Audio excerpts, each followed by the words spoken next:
Apakah tanda kita nak tahu hidup kita ini dah tak ada berkat? Apa tanda mudah?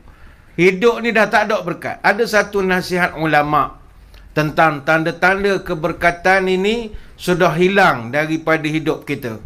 Pertama, hamman la yanqati'u abadan. Yang kedua, wa syughlan la yatafarragu minhu abada. Yang ketiga, wa faqran la yablughu ghinahu abadan. Yang keempat, wa amalan la yablughu muntaha'u abada. 4 perkara ni kalau ada pada diri kita, insaflah bahawa kita sedang dicabut berkat.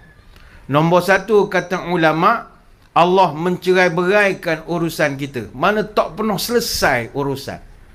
Turun naik, tak beres-beres. Something wrong. Sepatutnya Allah mudahkan kehidupan kita.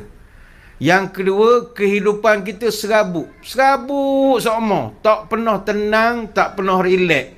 Dia tak chill. Serabut semua. Yang ketiga, Allah letakkan kefakiran di depan mata. Mana tak pernah kenyang, tak pernah rasa cukup, tak pernah rasa bersyukur apa yang ada. Sentiasa miskin di mata dia. Yang keempat, dia tidak akan amalan la yablughu muntaha'u abada.